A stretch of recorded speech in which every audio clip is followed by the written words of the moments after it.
Hey guys, welcome back to video class. మనం last వీడియోలో introduction to third unit that is crafting a strategy అంటే how to craft a strategy చూసాము. Then vision statement ఏంటి, mission statement ఏంటి, and దానికి different examples చూసాము, as well as objectives అంటే ఏంటి, ఇదంతా చూసాం కదా. So today in this video let us see 5 generic strategies proposed by Michael Porter. Okay, so strategies అంటే ఏంటో ఇప్పటికే క్లారిటీ వచ్చేసి ఉంటుంది మనకి, వ్యూహం. ఓకే, సో జెనరిక్ స్ట్రాటజీస్లో మనకి 5 డిఫరెంట్ టైప్స్ ఉన్నాయి, and this was proposed by mister Michael Porter. So అవేంటో ఇప్పుడు ఈ వీడియోలో చూద్దాం. So these generic strategies completely deal with competition. So they are also called as competitive strategies. Okay, competitive strategy is a long-term action plan for how a firm will compete after evaluating its strengths and weaknesses. So కంపెనీకి ఇంటర్నల్గా ఉన్న strengths, weaknesses analyse చేసుకొని competition plan చేసుకొని మనం మార్కెట్లో perform చేసి ఎలా compete చేయాలి మన కాంపిటీటర్స్తో, మన రైవల్స్తో అనుకుంటున్నామో దాన్ని కాంపిటీటివ్ స్ట్రాటజీ అంటారు. Competitive strategy is defined as a framework for making decisions that create results in a competitive market. Okay, so competitive marketలో మనదే పై చేయి ఉండేలాగా, బెస్ట్ పర్ఫార్మెన్స్ మనం ఇచ్చేలాగా ఒక మార్కెట్ షేర్ ఇదనుకోండి. This is one industry, it can be any industry. Okay, for suppose beverages industry అనుకుందాం. సో కోకోకోలాది ఇంత షేర్ ఉండొచ్చు, పెప్సీది ఇంత షేర్ ఉండొచ్చు, అండ్ ఈ పార్ట్లో మిగిలిన వేరే బ్రాండ్ పర్ఫార్మర్స్ ఉండొచ్చు. ఓకే, సో ఇది complete beverages market. Okay, major market share కోకోకోలాదే ఉంది. So Coca Cola is doing good in this with this competitive strategies అని మనం చెప్పొచ్చు. ఓకే, సో అలా ఏ ఇండస్ట్రీ తీసుకున్నా ఎవరిదైతే ఎక్కువ మార్కెట్ షేర్ ఉంటుందో they are the best performers in the market. And అది ఎలా వస్తుంది, అది ఎలా మనం రీచ్ అవ్వగలుగుతామంటే by planning this competitive strategies only, these 5 generic strategies only. Okay, the competitive theory was proposed by Michael Porter in 1980లోనే ఆయన ప్రపోజ్ చేశారు ఇది. ఓకే, సో ఫస్ట్ స్ట్రాటజీ ఏంటి 5 స్ట్రాటజీస్లో? లో కాస్ట్ ప్రొవైడర్ స్ట్రాటజీ. సో ఈ సెంటెన్స్లోనే ఉంది లో కాస్ట్. మన కాంపిటీటర్ కన్నా లేదా మనం పర్ఫామ్ చేస్తున్న ఇండస్ట్రీలో మన కాంపిటీటర్స్ కన్నా మన ప్రోడక్ట్ లో ప్రైస్కి మనం సేల్ చేయటాన్ని లో కాస్ట్ ప్రొవైడర్ స్ట్రాటజీ అంటాం. ఓకే, సో బాగా ఎఫెక్టివ్గా లో కాస్ట్ అప్రోచెస్ ఏముంటాయి? Pursue cost savings that are difficult to imitate. అంటే నువ్వు పెట్టే కాస్ట్ ఇమిటేట్ చేయడానికి కూడా నీ కాంపిటీటర్ భయపడాలి, అంత తక్కువ ప్రైస్ నువ్వు ప్లాన్ చేసుకోగలగాలి. And avoid reducing product quality to unacceptable levels. సరే, నువ్వు నీకు పడే కాస్ట్ తగ్గిస్తున్నావు, ఎట్ చీపర్ రేట్స్ ఒక ప్రోడక్ట్ తయారు చేస్తున్నావు అనుకో, అలా అని ప్రోడక్ట్ క్వాలిటీ తగ్గిస్తారా? నో. తగ్గిస్తే ప్రోడక్ట్ని నీ కస్టమర్స్ పర్చేస్ చేస్తారా? నో. సో క్వాలిటీ తగ్గకూడదు, అండ్ నీకు కాస్ట్ తక్కువకి మ్యానుఫ్యాక్చర్ నువ్వు చేయాలి, అండ్ తక్కువ ప్రైస్కి మార్కెట్లో అమ్మాలి. So that is called as low cost provider strategy. Okay, so competitive advantages ఏముంటాయి అండ్ ఈ స్ట్రాటజీ వల్ల, అండ్ రిస్క్లు ఏముంటాయో చూద్దాం. Greater total profits and increased market share gained from underpricing competitors. So obviously మనకి గ్రేటర్ టోటల్ ప్రాఫిట్స్ ఉంటాయి, ఎందుకంటే quality తగ్గించకుండా మనం లోవర్ ప్రైస్కి అమ్ముతున్నామంటే మనం కొత్త కస్టమర్స్ని మన వైపుకి అట్రాక్ట్ చేసుకుంటున్నాము. కస్టమర్స్ పెరిగారా, మన మార్కెట్ షేర్ పెరుగుతుంది. మార్కెట్ షేర్ పెరుగుతుందా, సేల్స్ పెరుగుతాయి. సేల్స్ పెరుగుతాయా, ప్రాఫిట్స్ కూడా పెరుగుతాయి. ఓకే, ఇక్కడ అబ్జర్వ్ చేయండి మీరు. నేను ఈ యూనిట్ మొత్తం టాటా కంపెనీయే ఎక్కువ డిస్కస్ చేస్తున్నాను, ప్రీవియస్ వీడియోస్లో అయినా ఈ వీడియోలో అయినా. ఎందుకు అంటే ఒకటే కంపెనీ గురించి మనం మాట్లాడుకుంటే you understand more about that company. So again I brought Tata example only. So Tata వాళ్ళ ఫ్యూ లో కాస్ట్ స్ట్రాటజీలో రిలీజ్ అయిన ప్రోడక్ట్స్ ఇవి. ఓకే, టాటా నానో అంటే ఓకే వాళ్ళు ప్లాన్ చేశారు బట్ వర్కౌట్ అవ్వలేదు. బట్ స్టిల్ దీనికి స్కోప్ ఉంది. మేబీ ఇండియన్ మార్కెట్లో ఈ వర్షన్ వర్కౌట్ అవ్వట్లేదు, దీన్ని అప్గ్రేడ్ చేసి అయినా ఇండియన్ మార్కెట్లో రిలీజ్ చేయొచ్చు. లేకపోతే దీన్ని ఇంకా వేరే మార్కెట్స్ ఉన్నాయి మనకి, బికాస్ గ్లోబల్ పర్ఫార్మెన్స్ చాలా కంపెనీస్ ఇస్తున్నాయి, గ్లోబల్గా పార్టిసిపేట్ చేస్తున్నారు. కాబట్టి దీన్ని మనకన్నా ఇంకొంచెం లెస్ డెవలప్డ్ కంట్రీస్లో రిలీజ్ చేస్తే ఏమో సక్సీడ్ అవ్వచ్చు. సో దీన్ని వాళ్ళు they put it aside. So దీన్ని పక్కకు పెట్టేశారు వాళ్ళు. కానీ సక్సెస్ఫుల్గా నడుస్తున్నాయి ఏంటి, టాటా ఏస్. సో ఈ ట్రక్స్ లోడ్ క్యారియర్స్ అనమాట. సో మహీంద్రా వాళ్ళది యాక్చువల్లీ బాగా బూమ్లో ఉండే ట్రక్స్, మహీంద్రా ట్రక్స్ ఫేమస్ ఉండే. కానీ when Tata released this Tata Ace and it gave very tough competition to Mahindra and at cheaper prices. Low cost provider Mahindra కన్నా తక్కువ ప్రైజెస్లో ట్రక్ అమ్మటం స్టార్ట్ చేశారు, వేరే మార్కెట్ షేర్ ఇంక్రీజ్ అయింది టాటా వాళ్ళది. ఓకే, అలాగే ప్రాఫిట్స్ కూడా ఇంక్రీజ్ అయ్యాయి. Same way this also Tata Swach water purifier by Tata Chemicals. So cheapest ప్రైజెస్కి 2000 రూపీస్కే వాటర్ ప్యూరిఫైయర్ అమ్ముతున్నారు టాటా కెమికల్స్ వాళ్ళు. Okay, in comparison to other water purifiers. So basic ఒక రూరల్ ఏరియాకి ఇది వర్కౌట్ అవ్వచ్చు, అంటే కాస్ట్ ఆఫ్ లివింగ్ తక్కువ ఉన్న ఏరియాస్లో ఇది వర్కౌట్ అవ్వచ్చు. And India is a developing country. So most of the market segment people, జనాలు, most of the people are from middle class families only. So they may show interest towards this. Yes or no? So అలా low cost provider స్ట్రాటజీని Tata వాళ్ళు implement చేసిన examples నేను ఇప్పుడు మీకు చెప్పాను. So మనకి ఓవరాల్గా ప్రాఫిట్స్ పెరుగుతాయి, మార్కెట్ షేర్ పెరుగుతుంది. Okay, and large profit margins where when selling products at prices comparable to and competitive with rivals. Okay, so profit margin ఎందుకు పెరుగుతుందంటే నువ్వు క్వాలిటీ తగ్గించకుండా ప్రైస్ పెంచుతున్నావు, క్వాలిటీ మంచిగా మెయింటైన్ చేస్తూ ప్రైస్ తగ్గిస్తున్నావు. సో ఆబ్వియస్లీ నీకు sales అనేవి బాగా జరుగుతాయి. And then లో pricing does not attract enough new buyers. కాకపోతే న్యూ బయర్స్ని అట్రాక్ట్ చేయకపోవచ్చు. ఇదివరకే ఈ స్వచ్ వాటర్ ప్యూరిఫైయర్ కొనుక్కున్న వాళ్ళకి, లేదా టాటా ఏస్ ట్రక్ వాడిన వాళ్ళకి, నానో వాడిన వాళ్ళకి they know how it works, how these things works. So old customers మళ్ళీ పర్చేస్ చేయొచ్చేమో, కానీ కొత్త వాళ్ళని అంత అట్రాక్ట్ చేయదు. ఎందుకంటే ఏమో అంత తక్కువకి వాళ్ళు ఎందుకు అమ్ముతున్నారో, క్వాలిటీ బాగుండకపోవచ్చు అని అనుకుంటారు. Then next, rivals retaliatory price cutting set off a price war. So price వార్కి చాలా ఛాన్స్ ఉంటుంది, ఎందుకంటే because of the price cutting. So minimum ఒక బేసిక్ వాటర్ ప్యూరిఫైయర్ మనకి మినిమం 8,000 to 10,000 రూపీస్ పెట్టండి రాదు. బట్ 2,000 రూపీస్కి మార్కెట్లో అవైలబుల్ ఉందంటే ఎంత ప్రైస్ కట్టింగ్ వాళ్ళు చేస్తున్నారు. So it may give rise to price war. Okay, so ఇది రిస్క్ అనమాట. కానీ దీనికి డ్రాబ్యాక్స్ కూడా ఉన్నాయి. ఏంటి? Lower selling prices results in gains that are smaller than the increases in the total cost, reducing profits rather than raising them. So నువ్వు తయారు చేసిన కాస్ట్ కన్నా నువ్వు తక్కువ అమ్మితే నీకు ప్రాఫిట్ ఎక్కడ మిగులుతుంది? నీకు ఎంత కాస్ట్ పడిందో మ్యానుఫ్యాక్చర్ చేయడానికి నీకు అంతే రిటర్న్స్ వస్తున్నాయి, నీకు మిగులుతుంది ఏం లేదు బిజినెస్కి. సో అలాంటి రిస్క్ జరగచ్చు, అలాంటి స్కోప్ ఉంది అలా జరగడానికి. సో అదొక drawback. Then next, relying on a cost advantage that is not sustainable because rivals can copy or otherwise overcome it.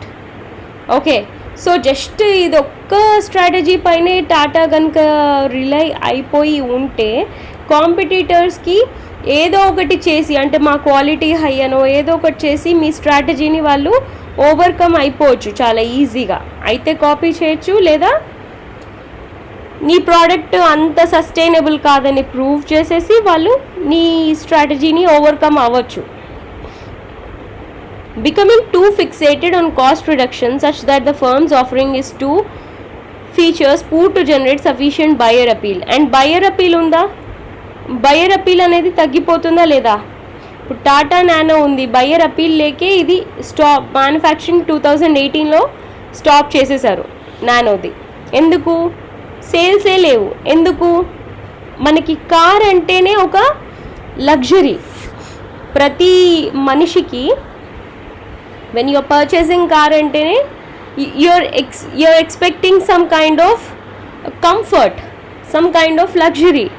So ఆ కంఫర్ట్ నీకు ఒక ఆటో సైజ్డ్ వెహికల్లో ఏమొస్తుంది అండ్ ఏం ఎక్స్పెక్ట్ చేస్తారు ఫర్ 1 lakh rupees?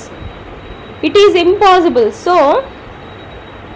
ఆ కంఫర్ట్ అనేది వాళ్ళకి ఏ కస్టమర్కి ఇందులో కనిపించలేదు కాబట్టి కంప్లీట్గా మ్యానుఫ్యాక్చరింగే స్టాప్ అయిపోయింది దీన్ని సేల్స్ లేక.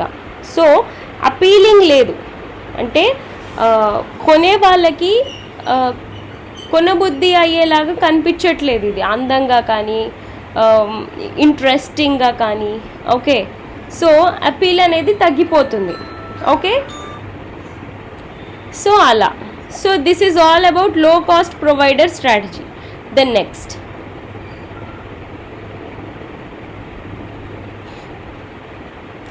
broad differentiation strategy. So broad differentiation is type 2. 5 strategies లో ఇది సెకండ్ వన్. ఎఫెక్టివ్ డిఫరెన్సియేషన్ అంటే ఏంటి? నీ ప్రోడక్ట్ని నీ కాంపిటీటర్ ప్రోడక్ట్ నుంచి డిఫరెన్షియేట్ చేయటం. అండ్ అది too much differentiation will lead to broad differentiation. Okay, ఇప్పుడు BMW కానీ యాపిల్ వాళ్ళు కానీ they are premium products in the market, yes or no, which are available at very high prices. ఇలాంటి luxury cars అయినా luxury phones అయినా, but వాళ్ళ differentiation quality బేసిస్లో ఉంటుంది, వాళ్ళు వాడే టెక్నాలజీ బేసిస్లో ఉంటుంది. ఓకే, ఎఫెక్టివ్ డిఫరెన్సియేషన్ అప్రోచెస్ అంటే carefully study buyer needs and behaviours, values and willingness to pay a unique product or service. So A product service అయినా మనము బయ్యర్ నీడ్స్ వాంట్స్ డిజైర్స్ బేసిస్లోనే మనం ప్లాన్ చేస్తాము. కానీ ఇక్కడ వాళ్ళకంటూ వాళ్ళ నీడ్ సాటిస్ఫై అవ్వడానికి వాళ్ళ వాల్యూస్ని వాళ్ళ బిహేవియర్స్ని కన్సిడర్ చేసుకొని ఒక unique product, isn't it a unique product? High quality high and technology with very high price, yes or no? So ఒక యూనిక్ ప్రోడక్ట్ ప్రొవైడ్ చేయడమే ఈ స్ట్రాటజీ గోల్ అనమాట. Incorporate features that both appeal to buyers and create a sustainably distinctive product offering. So very అపీలింగ్గా కాదా? చూడగానే అబ్బా BMW car, yeah iPhone నాకు కూడా ఉండాలి అనే సచ్ కైండ్ ఆఫ్ ఫీలింగ్ మనకి ఉండేలాగా అపీలింగ్గా ఉండేలాగా చేశారు because of their distinctiveness. Okay, use higher prices to recoup differentiation cost. So అంత ఈజీయా ఇంత హై క్వాలిటీ ప్రోడక్ట్స్ మ్యానుఫ్యాక్చర్ చేయటం? No. So when it is not easy, వాళ్ళకి పడ్డ ధర అంతా మనకి ప్రైస్లో మన దగ్గర నుంచి రీకూప్ చేసుకుంటారు. ఓకే, అందుకే హయ్యర్ ప్రైజెస్లో వాళ్ళకి పడే కాస్ట్ ఎంతో దానికి ట్యాక్సెస్ని కలిపి మనకి ప్రైజెస్ కింద హై ప్రైస్కి వాళ్ళు సేల్ చేసుకుంటున్నారు. సో దట్ వాళ్ళు ఎంత పెట్టారో అంత మళ్ళీ రిటర్న్ వచ్చేస్తుంది, రీకూప్ అయిపోతుంది. ఓకే, అడ్వాంటేజెస్ ఏంటి దీనివల్ల? Premium prices for products. So ఇది మార్కెట్లో ఒక కాస్ట్లీ ప్రోడక్ట్ లాగా హై ప్రైస్కి సేల్ చేసే ప్రోడక్ట్ లాగా పేరు వస్తుంది. Increased unit sales. సో ఆ క్వాలిటీ, ఆ యూనిక్నెస్, ఆ ఎక్స్ట్రా ఫీచర్స్ మీ ప్రోడక్ట్ నుంచి వచ్చే వాటికి సేల్స్ కూడా బాగానే జరుగుతాయి. Okay, and brand loyalty maintain అవుతుంది. ఒక మంచి క్వాలిటీ ఫోన్ కొనుక్కోవాలి, హై అండ్ టెక్నాలజీ ఉన్న ఫోన్ కొనుక్కోవాలి అంటే నేను మ్యాక్ ఫోనే కొనుక్కుంటాను అని అనుకునేలాగా కస్టమర్ లాయల్టీ మెయింటైన్ అయ్యేలాగా నీ డిఫరెన్సియేషన్ వర్కౌట్ అవుతుంది. ఓకే, కానీ డ్రాబ్యాక్స్ కూడా ఉన్నాయి. ఏంటి? Relying on product attributes easily copied by rivals. Yes or no? ఇప్పుడు మనకి బిఎండబ్ల్యూలో హై అండ్ టెక్నాలజీ ఉంది, ఎంతైనా బిఎండబ్ల్యూనే కార్, బట్ స్టిల్ దో మనకి ఇంకా వేరే కార్స్ లేవా, వేరే బ్రాండ్స్ లేవా at reasonable prices? And phones, best competition ఐఫోన్కి is there from Android operating system నుంచి టఫెస్ట్ కాంపిటీషన్ వాళ్ళకు ఉంది, ఉందా లేదా? So it can be copied easily. అది బిగ్గెస్ట్ ఛాలెంజ్ వాళ్ళకి. Okay, threat. ఇంకేంటి? Introducing product attributes that do not evok an enthusiastic buyer response. సో ఏదైనా కారే, ఏదైనా ఫోనే, పెద్ద ఎంతూజియాజం ఏ సెగ్మెంట్ నుంచి వస్తుంది? Higher end segment, rich market segment నుంచి తప్పితే అందరి నుంచి ఎంతూజియాస్టిక్ రెస్పాన్స్ అనేది ఎక్స్పెక్ట్ చేయడం చాలా కష్టం from a country like India. Okay, then next, eroding profitability by over spending on efforts to differentiate the firm's product offerings. Of course, so ఒక car తయారీకి ఎంతో రీసెర్చ్ అండ్ డెవలప్మెంట్ చేసి car module release చేస్తున్నారు అంటే దాన్ని differentiate చేయడానికి వచ్చిన profits అంతా డిఫరెన్షియేట్ చేయడానికే వాడుతున్నారు. సో అలాంటి కేసులో మీ ప్రాఫిట్స్ అనేవి మీకు ఏం మిగిలవు ఇంకా. సో అదొక drawback. Not opening up meaningful gaps in quality, service or performance features the product of rivals. So rival products కన్నా పెద్ద ఎక్స్ట్రా మీనింగ్ఫుల్ క్వాలిటీ ఏముంది? We can get a very good quality phone from Android for cheaper costs, for lesser prices, and a very high performing car from other brands at lower prices. So pedda meaningful quality em provide chestunaru? It's a question mark. Okay, అంటే నేను ఈ companies అలా ఉన్నాయని చెప్పట్లేను. Most of the times ఎవరైతే ఈ strategy opt చేసుకుంటారో వాళ్ళకి ఇలాంటి ఇష్యూ వస్తుంది. Okay, then next, adding frills and features such that the product exceeds the needs and uses of the most buyers. So most of the features in iPhone మీరు అన్నీ use చేసి ఉంటారా? ఎవరో technology freaks తప్పితే iPhone ఉన్న వాళ్ళు చాలామంది అందులో ప్రొవైడ్ చేసిన ఫీచర్స్ అందరూ ఏం వాడరు. మనకు బేసిక్ సోషల్ నెట్వర్కింగ్ వెబ్సైట్స్ వాడుకోవడానికి, డాక్యుమెంట్స్ క్రియేట్ చేసుకోవడానికి, అందుకు తప్పితే జనరల్గా ఫోన్ ఇంకా అందులో ఉండే ఎక్స్ట్రా ఫీచర్స్ అందరూ ఏం వాడరు. ఓకే, సో అది కూడా ఒక drawback. Then next, charging too high price premium. So price premium అనేది చాలా హైగా ఛార్జ్ చేస్తున్నారు. చాలా హైగా ఛార్జ్ చేసినప్పుడు ప్రాబ్లం ఏంటి? నీకు మార్కెట్ షేర్ అనేది తగ్గిపోతుంది. ఓకే, మార్కెట్ షేర్ అనేది చాలా తక్కువ ఉంటుంది. అదే నువ్వు రీజనబుల్ ప్రైస్లో ప్రోడక్ట్ ప్రొవైడ్ చేస్తే మార్కెట్లో నీకు మార్కెట్ షేర్ అనేది ఇంక్రీజ్ అవుతుంది. Okay, so in such a way too premium price provide చేస్తే కూడా ప్రాబ్లం అవుతుంది. Okay, so this is all about broad differentiation strategy. So అన్ని టైం వర్కౌట్ కూడా అవుతుంది. Of course Apple is a profit running company, ఎంతో cash reserves ఉన్నాయి యాపిల్కి, అందుకే వాళ్ళు ఐకార్ రీసెర్చ్ ప్లాన్ చేశారు. ఈ స్ట్రాటజీ చూస్ చేసుకున్నంత మాత్రాన మొత్తం పిట్ ఫాల్సే ఉంటాయి అని నేను చెప్పట్లేదు. Okay, but some times they may fall under this kind of situation, because ప్రతి మార్కెట్ ఒకటేలాగా ఉండదు కదా. యుఎస్ మార్కెట్ వేరే ఉంటుంది, ఇండియన్ మార్కెట్ వేరే ఉంటుంది, ఆఫ్రికన్ మార్కెట్ వేరే ఉంటుంది. సో మార్కెట్ టు మార్కెట్ చాలా డిఫరెన్సియేషన్ ఉంటుంది. సో అన్ని చోట్ల అన్ని స్ట్రాటజీస్ వర్కౌట్ కావు. Okay, then next type, focused strategies are of two types. So మనం ఫోకస్ దేనిపైన పెడుతున్నాం? అయితే లో కాస్ట్ పైన, దిస్ ఇస్ ఫోర్త్ టైప్, లేదా డిఫరెన్సియేషన్ పైన, this is fifth type. Okay, differentiation అంటే ఇంతసేపు చూసాం కదా మనం ఈ strategy. Okay, so let's see what is focused strategy. Companies use focus strategies to concentrate on a particular market by understanding the dynamics of that market and the unique needs of customers within it. Okay, so ఒక market మనం ఎక్కడైతే perform చేయాలనుకుంటున్నామో ఆ మార్కెట్లోని dynamism మనం understand చేసుకోవాలి.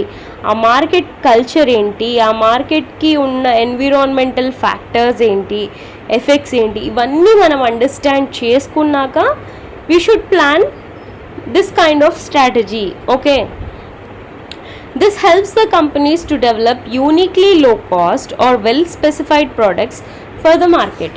So దీనివల్ల మనకి ఏంటంటే benefit, uniquely లో కాస్ట్ అంటే లో కాస్ట్ స్ట్రాటజీ కాదు, కానీ తక్కువ ధరకి యూనిక్ అంటే స్పెషల్ ఇలాంటి ప్రోడక్ట్స్, స్పెషల్ ప్రోడక్ట్స్ రీజనబుల్ ప్రైజెస్కి అమ్మగలుగుతాం with the help of this focused strategy.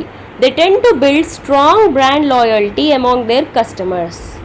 So ఎవరైతే రెండు ప్రొవైడ్ చేస్తారో మనకి, లో కాస్ట్, డిఫరెన్సియేషన్, యూనిక్నెస్ ప్రొవైడ్ చేస్తారో అక్కడ సేల్స్ డెఫినెట్గా హై ఉంటాయి. Yes or no? So that helps to bring brand loyalty from customers. Okay, example కనుక మనం చూస్తే స్టార్ బక్స్.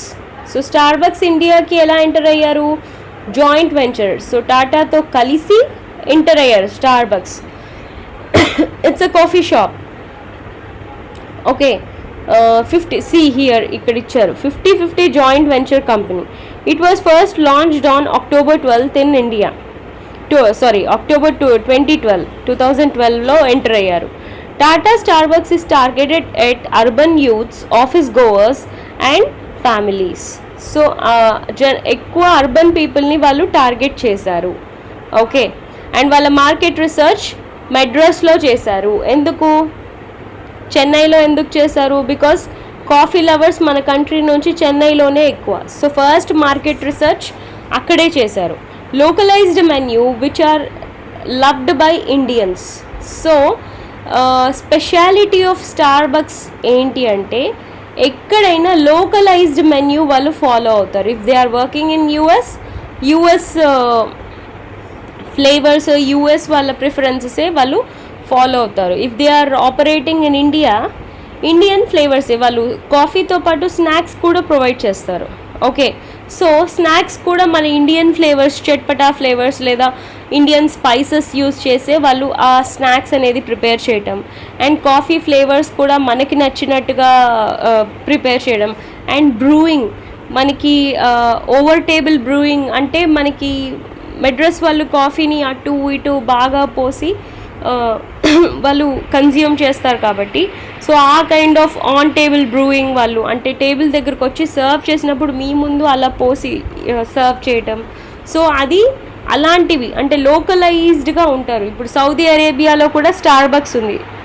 సో అక్కడ జనరలీ వాళ్ళు ఎక్కువ వాట్ వి సే బూర్కాస్ వేసుకుంటారు కాబట్టి లేడీస్. సో లేడీస్కి సెపరేట్గా, జెంట్స్కి సెపరేట్గా వాళ్ళు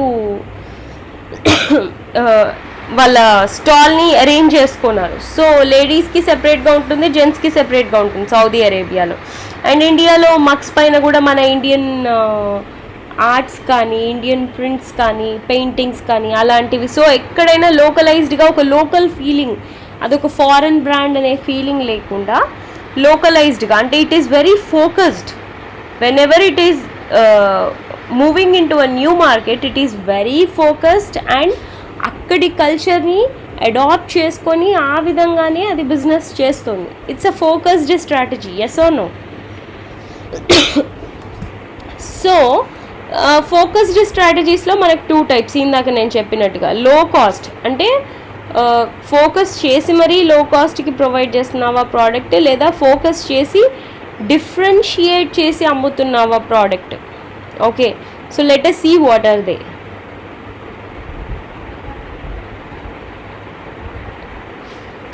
Focused low cost strategy.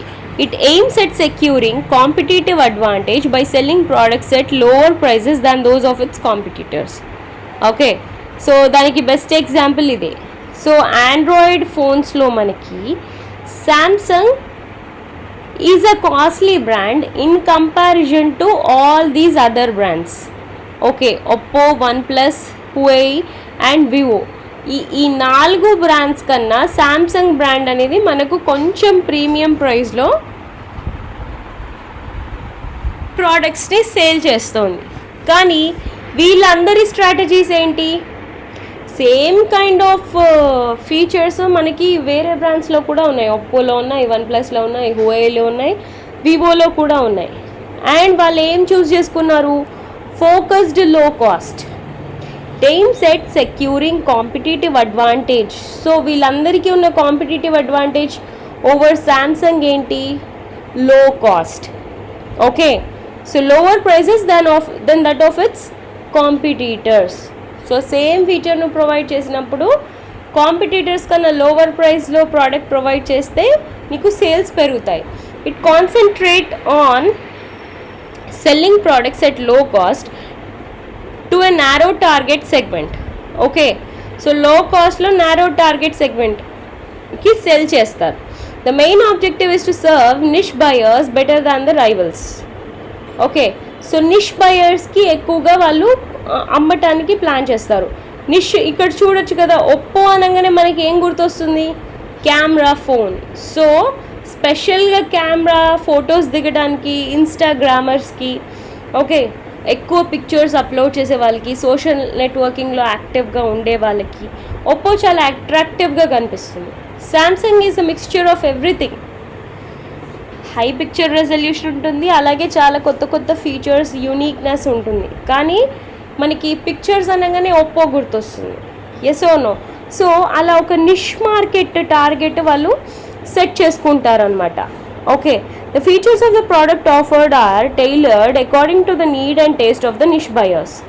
So photo దిగటం ఇష్టం ఇన్స్టాగ్రామర్స్ కానీ, ఫొటోస్ ఎవ్రీ టైమ్ సోషల్ నెట్వర్క్లో అప్లోడ్ చేసే వాళ్ళు కానీ, సో హై క్వాలిటీ ఫొటోస్ తీసుకోవాలి, డిఫరెంట్ సెట్టింగ్స్లో ఫొటోస్ తీసుకోవాలి అంటే people opt for this kind of phone. Yes or no? So అలా వాళ్ళ కంపెనీని పొజిషన్ చేసుకున్నారు మార్కెట్లో. Okay, so that is all about focused low cost. ఈ పర్టిక్యులర్ సెగ్మెంట్లో లో కాస్ట్కి ఇది అవైలబుల్ ఉంది అని కస్టమర్ అండర్స్టాండ్ చేసుకునేలాగా నువ్వు పొజిషన్ చేసుకోవాలి నీ కంపెనీని.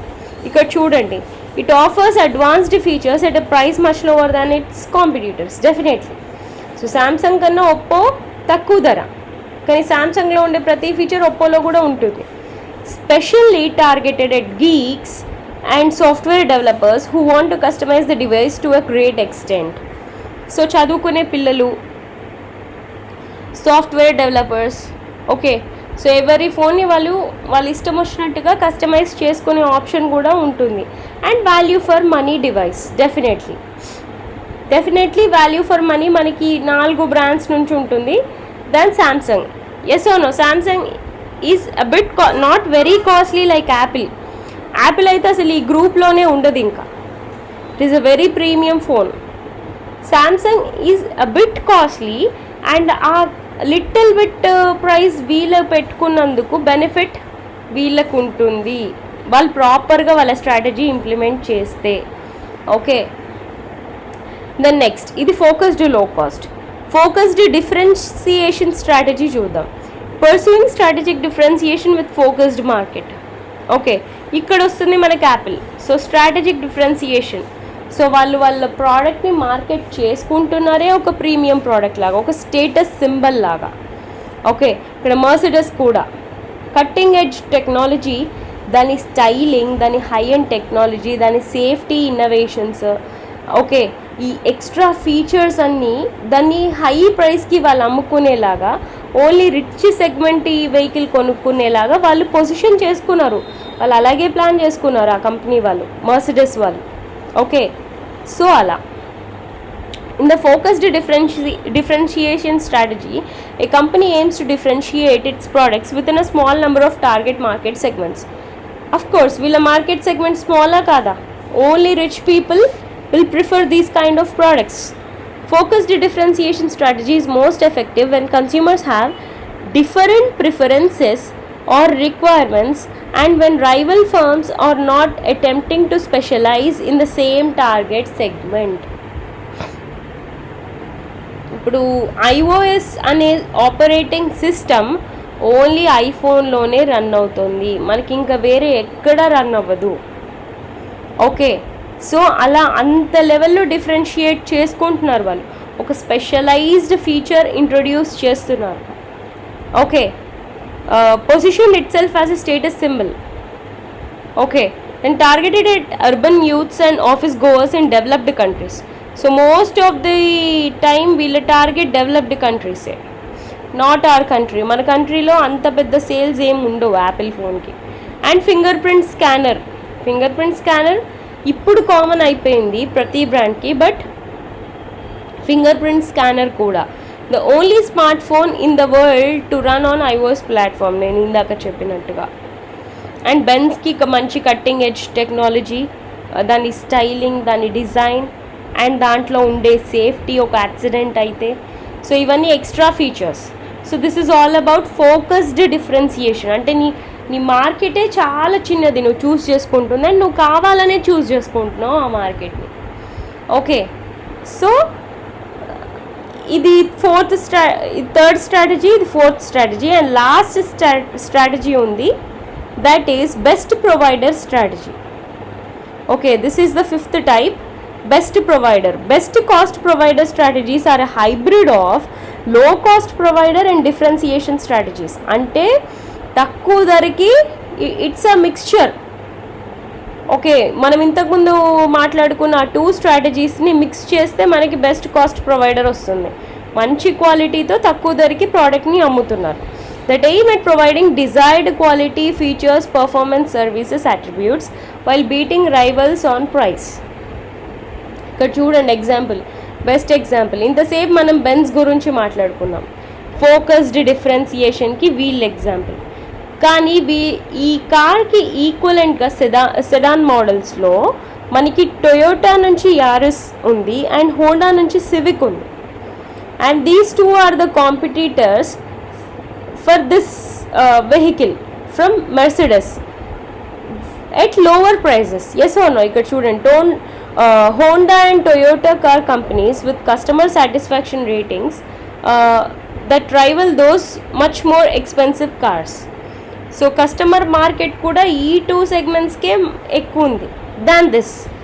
Not everyone can buy a Mercedes, but we can plan to at least buy a Honda Civic or Toyota Yaris. Okay, so sedan models lo. So that is called as best cost provider. So వీళ్ళిద్దరు best cost provider సక్సెస్ఫుల్గా implement చేసిన వాళ్ళే. So ఈ civic model, Aries model అనేవి ఈ Benz ఏ క్లాస్కి competitors. అంటే almost Benz ఏ class రేంజ్లో మనకి ఇవి డిజైన్ అయి ఉన్నాయి ఈ 2 models. Okay, best cost provider strategies, striving to give customers more value for the money by combining an emphasis on low cost with an emphasis on upscale differentiation. నేను చెప్పినట్టుగానే it combines both these 2 strategies. The objective is to create superior value by meeting or beating customer expectation on the product attributes and beating their expectations. Okay, price expectations. So product మంచి క్వాలిటీతో ఫీచర్స్తో అలాగే వాళ్ళ price ఎక్స్పెక్టేషన్ని కూడా reach అయ్యేలాగా మన product మనం plan చేయాలి. సక్సెస్ఫుల్గా ఈ స్ట్రాటజీ ఇంప్లిమెంట్ చేయాలంటే మనం ఏం చేయాలి? Match close competitors on the key product attributes and beat them on cost. Okay, so close products అంటే ఇప్పుడు ఇది పక్కన పెట్టండి కాసేపు, ఇవి 2 close. Yes or no? This is from Toyota, this is from Honda. So ఎవరు సేమ్ కైండ్ ఆఫ్ ఫీచర్స్, ఈ 2 models are competing brands competing models. So ఎవరు మంచి ఫీచర్స్ తక్కువ ప్రైస్కి అమ్మితే వాళ్ళకి సేల్స్ ఎక్కువ ఉంటాయి. ఓకే, సో అదే ఇక్కడ చెప్తుంది. Expertise at incorporating upscale product attributes at lower cost then the competitors, అదే నేను ఇందాక చెప్పింది. And contains cost by providing customers a better product. So తక్కువ ధరకి బెటర్ ప్రోడక్ట్ ఇస్తున్నారు. అడ్వాంటేజెస్ ఏంటి? Competitive advantage comes from matching close competitors, ఇంతసేపు చెప్పుకుంది. ఓకే, సో మన కాంపిటీటర్ కన్నా తక్కువ ధరకి మంచి కాంపిటీటర్ రేంజ్ క్వాలిటీతో మనం ప్రొవైడ్ చేస్తే మంచి సేల్స్ అవుతాయి. ఓకే,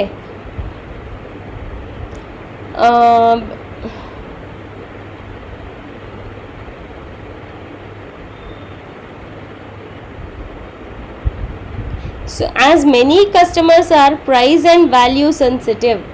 సో కస్టమర్స్ ప్రైస్ హెచ్చు తగ్గులైనా నీ ప్రోడక్ట్ నుంచి నీ బ్రాండ్ నుంచి ఇంకో బ్రాండ్కి జంప్ అవుతారు, లేదా వాల్యూ నువ్వు ఇచ్చే ఫీచర్స్ ఏం చేంజ్ అయినా కూడా నీ ప్రోడక్ట్ నుంచి ఇంకో ప్రోడక్ట్కి చేంజ్ అవుతూనే ఉంటారు. They are very sensitive to price and values you provide. So that is the reason why. And also customer diversity makes product differentiation the norm. ఒక్కొక్క కస్టమర్కి ఒక్కొక్క రిక్వైర్మెంట్ ఉంటుంది. సో వాళ్ళ డైవర్సిటీ వల్ల మనము డెఫినెట్గా డిఫరెన్షియేట్ చేయాల్సిందే ప్రోడక్ట్ని. అలా చేయటాన్ని మనం బెస్ట్ కాస్ట్ ప్రొవైడర్ అంటాము. దానివల్ల మనకి ఇవన్నీ బెనిఫిట్సే. We can beat our competitor easily and we can have our market share for a longer time and we can stay stable in the market. అందుకే బెస్ట్ కాస్ట్ ప్రొవైడర్ అంటారు. Okay, so ఇవన్నీ మనకి Michael Porter propose చేసిన 5 generic strategies అనమాట, competitive strategies. So ఇవి కాకుండా అంటే ఎప్పుడు సిచ్యువేషన్ ఒకలాగే ఉండదు కదా, మనం కాంపిటీషన్ బేసిస్లోనే ప్లాన్ చేసుకోము, ఇంకా వేరే సిచ్యువేషన్స్ కూడా ఉంటాయి. ఓకే, ఇప్పుడు కోవిడ్ సిచ్యువేషన్స్ ఉన్నాయి, అప్పుడు ఎలా ప్లాన్ చేయాలి. సో అలా రకరకాలుగా అదర్ స్ట్రాటజిక్ చాయిసెస్ కూడా ఉన్నాయి. అవేంటో చూద్దాం. సో మనకు జనరల్గా అసలు స్ట్రాటజీ ఎందుకు కావాలి? అసలు మనం ఏం చేస్తున్నాం, ఎందుకు చేస్తున్నాం, మనం ఏం గోల్ రీచ్ అవ్వాలనుకుంటున్నాం, how do we get there, what direction should we take. So దాన్ని ఎలా చేయాలి, ఒక గోల్ని ఎలా రీచ్ అవ్వాలి. No single strategy is best in all the situations at all the times, of course. So ప్రతి స్ట్రాటజీ ప్రతి సిచ్యువేషన్కి ఏమీ సెట్ అవ్వదు. డెఫినెట్లీ సిచ్యువేషనల్ బేసిస్లో మనం మన స్ట్రాటజీస్ని చేంజ్ చేసుకుంటూనే ఉంటాం. మన పర్సనల్ లైఫ్లో కానీ ప్రొఫెషనల్ లైఫ్లో కానీ కంపెనీస్ కూడా అలాగే. Align strategic choices to the situations. Situational analysis చేయటం అనేది చాలా important. Need for a consistent set of choices. So decisions, actions, tactics in order to out win our rivals. So మనం కంటిన్యూస్గా మార్కెట్ రీసెర్చ్ చేస్తూనే ఉండాలి. ఆ అనాలిసిస్ బేసిస్లో మనం మన స్ట్రాటజీస్ మార్చుకుంటూనే ఉండాలి. ఎందుకంటే business environment is ever changing. Without this consistent set of tactics synergy is lost obviously. నువ్వు ఇంత ప్లానింగ్ చేయకపోతే నువ్వు ఎన్ని స్ట్రాటజీలు ఇంప్లిమెంట్ చేసినా నీకు మీనింగ్ఫుల్ రిజల్ట్ అనేది రాదు. సో ఇది మనం చేయాలి. జెనరిక్ స్ట్రాటజీస్కి ఉండే ఆల్టర్నేటివ్స్ ఏంటి అంటే, అది కాకపోతే మైకేల్ పోర్టర్ అప్రోచ్ కనుక మనం ఫాలో అవ్వకపోతే ఇంకా ఆల్టర్నేటివ్స్ ఏమున్నాయి? ఇగరాన్సాఫ్స్ అప్రోచ్ ఉంది, గ్లూఎక్స్ అప్రోచ్ ఉంది, కోట్లర్స్ అప్రోచ్ ఉంది, and tailor made strategies. Tailor made strategies అంటే ఏంటి? ఇవన్నీ స్ట్రాటజీస్ నుంచి మనకి అర్థమైన పాయింట్ తీసుకొని మనం మన సిచ్యువేషనల్ బేసిస్గా ఏది సూట్ అయితే అది ఫ్రేమ్ చేసుకుంటే, అంటే టైలరింగ్ సిచ్యువేషనల్గా మనం మన స్ట్రాటజీని కట్ చేసుకుంటూ టైలర్ చేసుకుంటూ మనం ఒక స్ట్రాటజీని ఫ్రేమ్ చేసుకోవడాన్ని టైలర్ మేడ్ స్ట్రాటజీస్ అంటారు.